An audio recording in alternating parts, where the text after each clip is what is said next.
C'è una finanziaria in fase di progettazione, c'è un decreto, il quarto, in ordine di tempo, che verrà varato entro la serata di domani contro il caro di energia, un decreto aiuti, molti temi in discussione, molte problematiche sul fisco e quindi non potevamo che non chiedere un aiuto a dottore commercialista a Udine, Alberto Maria Camilotti, che è qui vicino a noi. Buonasera. Buonasera a tutti. Allora, Camilotti, partiamo innanzitutto da uno dei temi che era arrivato subito dopo le elezioni della vittoria della Meloni e poi sembra un po' scomparso in questi giorni. Il tetto al contante, infatti. Ecco, qual è la vostra sensazione, qual è la vostra opinione, anche come commercialisti, e la sua personale? Allora, è evidente, questo è stato preso come una battaglia politica da chi l'ha proposto contro chi invece lo osteggia. Dobbiamo fare secondo me, un discrimine tecnico. È vero in senso assoluto, ma parliamo del mondo dei sogni, che se il contante non ci fosse, il sommerso non avrebbe ragione d'esistere. E uso sommerso per usare un termine gentile. È anche altrettanto vero che al contante zero non possiamo arrivare. In particolare per la zona in cui viviamo dobbiamo considerare il forte influsso turistico e straniero che la nostra regione, essendo evidentemente una regione di confine, dei tre confini, subisce un'influenza positiva dalle economie dell'est o del nord, mi riferisco a tedeschi e austriaci che arrivano nelle nostre città, nelle nostre località turistiche. Ricordiamo che in questi paesi non esiste un limite al contante, quindi come noi potrebbe ragionare la Lombardia per la Svizzera, il Piemonte per la Francia.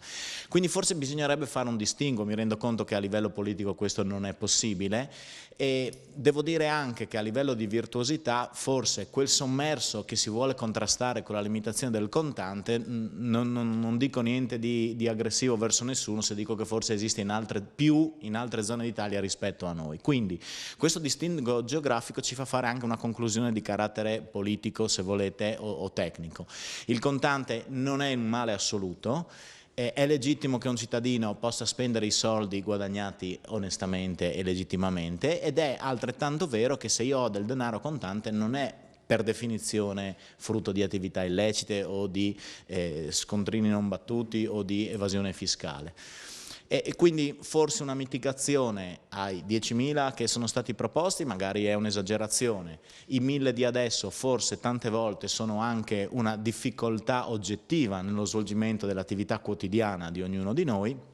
Un ampliamento, dico fino ai 3.000, dico fino ai 5.000, potrebbe essere un giusto significato. Ricordiamo che molti esercizi commerciali hanno lamentato nel momento della restrizione la perdita di clienti stranieri perché questi abituati a pagare in contante e non sempre lo straniero che arriva in Italia per definizione deve immettere nel nostro territorio denaro illecito.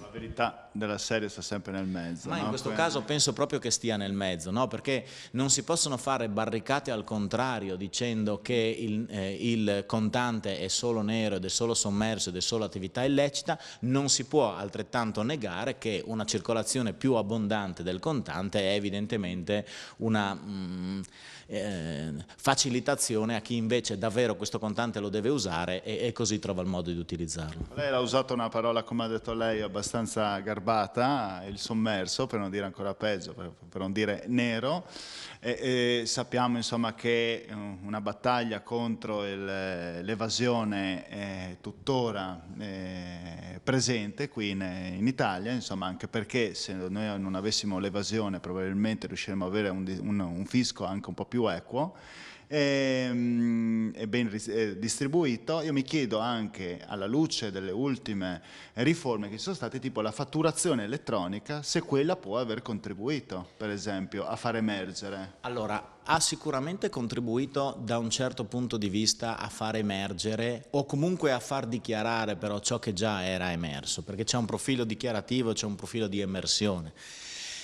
In realtà la mera fattura elettronica in senso tecnico non è uno strumento sufficiente a far emergere il cosiddetto sommerso. Quello che in realtà abbiamo visto invece essere uno strumento efficace di emersione del sommerso collegato alla fatturazione elettronica è ad esempio quello che è accaduto con tutti i bonus edilizi, di cui non voglio fare polemica se siano buoni o meno, ma obbligando dando un beneficio al contribuente che spende e quindi facendolo mettendo in contrasto, quindi creando un conflitto di interessi fra chi deve emettere la fattura e chi con quella fattura ottiene un beneficio, otteniamo l'emersione del sommerso. Poi, se chi emette la fattura a questo punto la mette su un portale, che è il portale dell'Agenzia delle Entrate, con la fattura elettronica, va da sé che non è più nascondibile, ok? C'è un tracciamento. C'è un tracciamento, quindi bisogna sommare le due istituzioni, i due istituti. La fattura elettronica sì è un bene, bisognerebbe trovare la stessa via che si è trovato nei bonus edilizi per favorire un contrasto di interesse fra chi ha interesse a non emettere la fattura e chi invece ha interesse a che questa fattura venga emessa.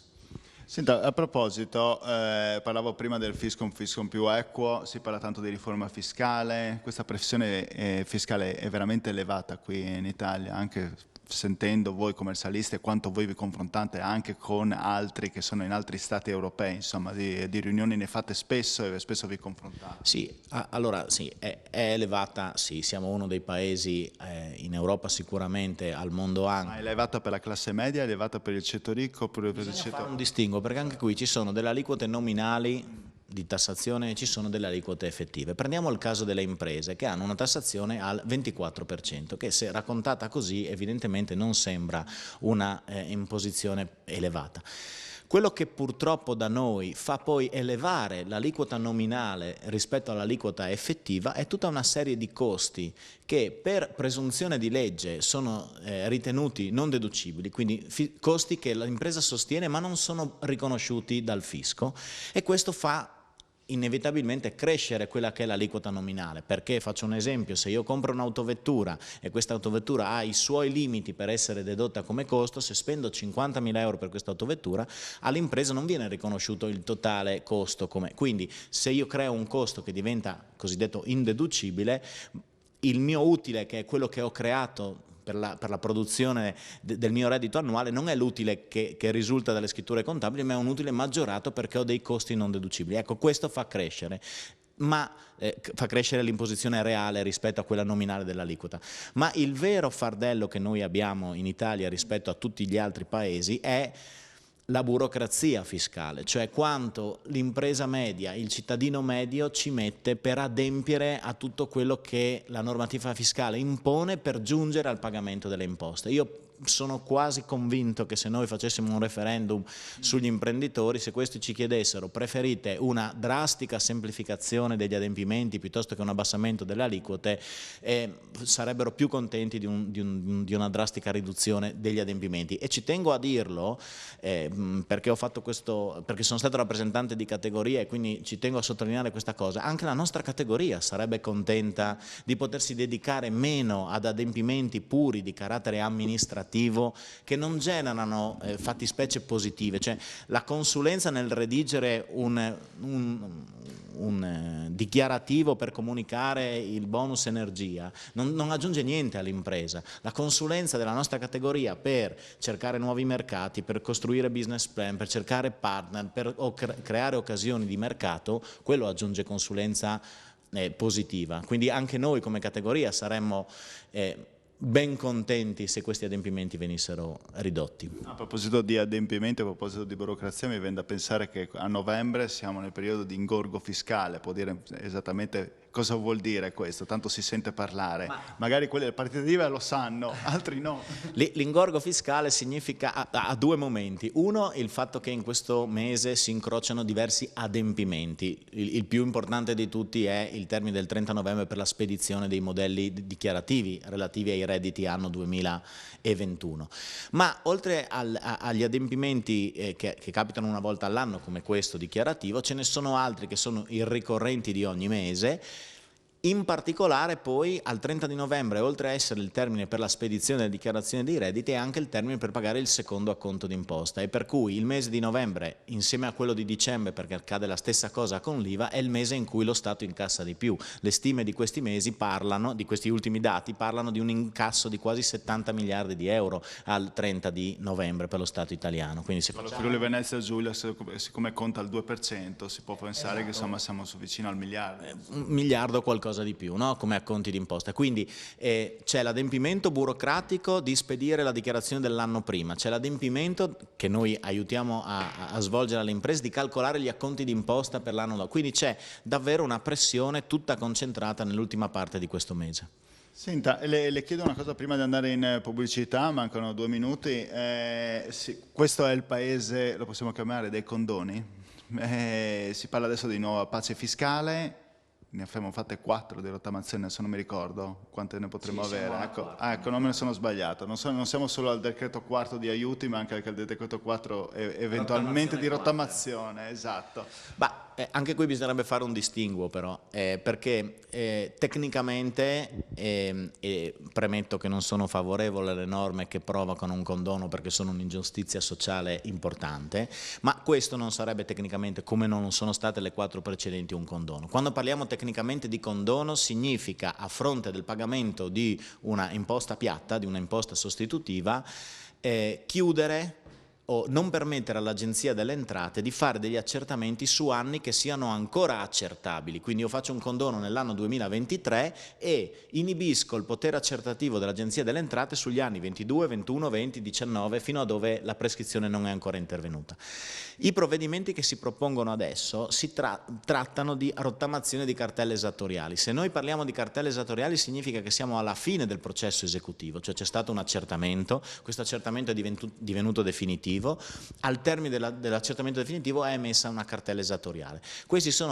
È come dire che un'azienda ripulisca i propri crediti che sono divenuti inesigibili. Quindi, da un certo punto di vista sono una liberazione, perché il fatto di non avere più cartelle esattoriali iscritte nei propri ruoli permette poi una facilitazione nell'accesso a contributi, nell'accesso di nuovo al credito bancario, e questo permette in realtà un risorgere dell'impresa, che forse avrebbe bisogno di una spinta per rilanciarsi. È vero che in fondo anche questo rappresenta un elemento di iniquità, però è molto più limitato rispetto a un condono vero e proprio. Quindi anche qui, per dare i colori politici giusti, chi vuole attaccare queste norme dirà che si tratta dell'ennesimo condono e attaccherà. Chi lo vuole difendere dirà parzialmente la posizione che vi ho evidenziato sul fatto che con questa norma lo Stato in qualche modo ammette la sua incapacità di riscuotere i crediti. Allora, andiamo in pubblicità e poi parleremo anche di bonus. Lei ha accennato prima, c'è un tema molto caldo, Poste Italiane, poi oltretutto adesso ha bloccato la cessione del credito e quindi è un tema scottante, rischia di mandare, diciamo, in confusione molti privati, molte aziende. Pubblicità.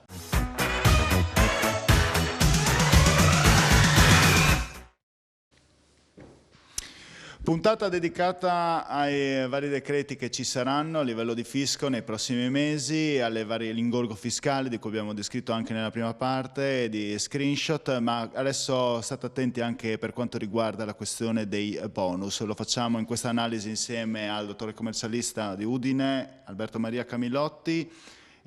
Parliamo di bonus, ho detto, perché c'è la questione spinosa del super bonus. Cosa sta accadendo? Cosa si rischia? Allora, è notizia di ieri o l'altro ieri, adesso non ricordo esattamente, che Poste Italiane, che attualmente era l'unico ente finanziario che continuava ad acquistare crediti dalle famiglie, ha chiuso i rubinetti, e li ha chiusi, secondo me, con troppo clamore rispetto a 4 sentenze della Cassazione che sono intervenute 15 giorni fa e che hanno confermato che, qualora si tratti di frode, i denari vengono sequestrati. Niente di nuovo sotto il sole, se c'è stata una frode la sequestriamo. Secondo me questo ha generato troppo clamore e la risposta di nuovo di Poste Italiane è stata troppo importante in termini di chiusura definitiva dei rubinetti. Che cosa stiamo rischiando? Stiamo rischiando che Tutti quei cantieri, e mi riferisco in particolare alle case unifamiliari, perché i condomini, ricordiamo, hanno una proroga ancora di 1 anno per il superbonus, hanno un termine che è quello del 31/12 per concludere i lavori, con la condizione che entro il 30 di settembre avessero eseguito almeno il 30% dei lavori stessi. Cosa accade in questi 3 mesi? Ci possono essere delle cessioni parziali attraverso cui il contribuente ottiene la cassa per finire il lavoro, oppure ci può essere la conclusione dei lavori, perché siamo in prossimità del 31/12, con la trasmissione all'Agenzia delle Entrate del modello che consente la cessione dell'ultimo miglio. Se questo si blocca abbiamo 2 effetti negativi immediati. Il primo è quello dell'incapacità della famiglia contribuente di rimborsare eventuali prestiti ponte che sono stati fatti nel periodo, e la seconda è quella di rischiare che il mondo delle imprese si trovi impossibilitato a procedere coi lavori perché non vede incassati i crediti. Quindi mettiamo in difficoltà 2 soggetti: i privati perché sono esposti confidando nella cessione del credito, le imprese perché o perché hanno fatto lo sconto in fattura e non riescono a cedere ancora al loro credito, o perché non incassano ciò che i contribuenti non riescono a pagare. Quindi è urgente un provvedimento che per fortuna è arrivato con una circolare di ottobre dove veniva chiarita che la responsabilità solidale del cessionario c'era solo in caso di dolo o colpa grave. Vuol dire che io e lei ci siamo messi d'accordo per fruttare il fisco e questa cosa è palese, allora io e lei rispondiamo insieme. Ma se io ho fatto tutto a posto e ho commesso un errore formale perché ho sbagliato il codice fiscale o perché non ho indicato una spunta, è stato chiarito che non c'è nessuna responsabilità del cessionario, che significa il soggetto che compra il credito, perché la responsabilità è sempre in capo a chi per primo ha generato la detrazione, che quindi è il contribuente. Quindi qui ci vorrebbe un intervento chiarificatore per ridare impulso a questa cosa. Il secondo intervento legislativo che è fondamentale è quello di ottenere una proroga per le villette unifamiliari, che non significa una proroga all'italiana via perché siamo sempre arrivati in ritardo e diamo ancora 6 mesi, significa prendere atto che attualmente molte famiglie non riescono a terminare i lavori per una situazione oggettiva: mancano le materie prime, mancano le consegne, i trasporti sono bloccati, non c'è l'acciaio, non c'è il vetro, non c'è il legno per completare i lavori. Quindi quando anche uno avesse le disponibilità finanziarie, avesse l'impresa che lavora, trova delle difficoltà che non dipendono né dal committente né dalla impresa che sta facendo i lavori, ma sono oggettive, perché evidentemente tutto quello che è successo, rincaro delle materie prime, rincaro dell'energia, guerra in Ucraina, 2 anni di Covid, non è imputabile alla colpa del cittadino. Quindi secondo me sarebbe opportuno che, prendendo atto di una situazione oggettiva e concedendo solo la proroga a chi ha già il cantiere in essere, non sono ammessi nuovi cantieri, si chiude con le villette unifamiliari, ma deve essere concessa una proroga di almeno 3 o 4 mesi per la conclusione dei lavori, o alternativamente si procede entro il 31/12 al pagamento di tutto quello che è in preventivo deve essere pagato, ma si concedano 3 mesi in più per gli adempimenti burocratici che devono seguire al perfezionamento dell'agevolazione. Altro elemento fondamentale, e poi chiudo, sul superbonus è quello relativo ai pannelli fotovoltaici.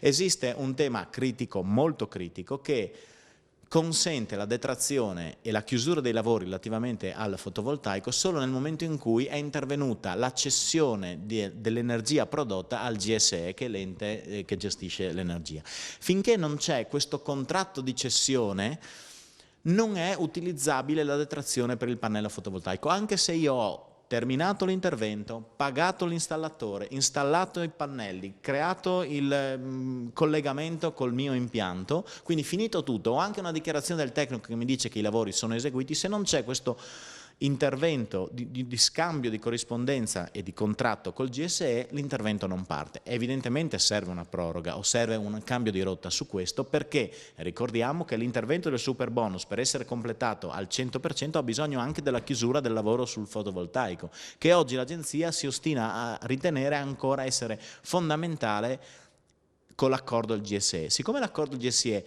non può essere fatto finché materialmente Enel Distribuzione non viene ad installare un contatore nella casa del cittadino, e siccome il cittadino non può sollecitare Enel Distribuzione, noi ci troviamo con migliaia di famiglie che hanno completamente terminato il lavoro ma non riescono a dire ho finito. Questo mi viene da dire polemicamente con, peraltro, una perdita infinita di energia prodotta, perché sono mesi che i cittadini hanno i pannelli fotovoltaici sul tetto, noi siamo in crisi energetica, produciamo e buttiamo via energia. Senta, cosa si sente di dire consigliare ai cittadini? In questo caso, che sono alle prese con il super bonus e mancano, parlo di villette unifamiliari, mancano 2 mesi. Ai cittadini mi sento di dire di stare sotto ai professionisti, che siano professionisti tecnici, di stare sotto alle imprese, di sollecitare il più possibile. Sicuramente un consiglio è, nella possibilità di effettuare i pagamenti, anche se i lavori non sono finiti, di pagare tutto entro il 31/12, perché come è accaduto l'anno scorso con le bonus facciate, chi ha pagato entro il 31/12 ha potuto beneficiare dell'aliquota di favore del 90 anche se i lavori venivano eseguiti entro il 30 giugno dell'anno scorso, per cui abbiamo un precedente a cui il legislatore potrebbe agganciarsi.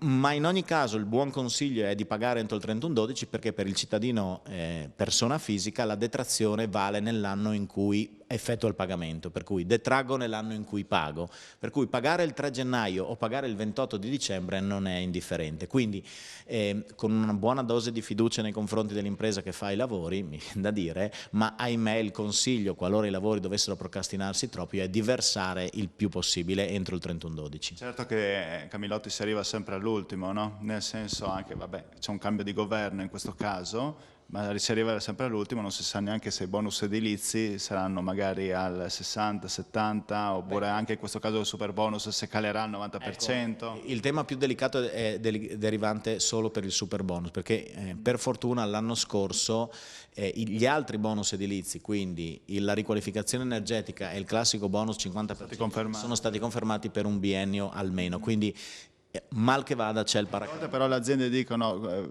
l'ho sentito insomma, dice qualcun altro magari chiede ma fate anche il prossimo anno sconto in fattura, ma bisogna vedere se il legislatore lo farà oppure no, anche su quello. Anche su questo c'è una grossa incertezza, ma tante volte lo sconto in fattura viene negato per i problemi di liquidità di cui abbiamo detto prima.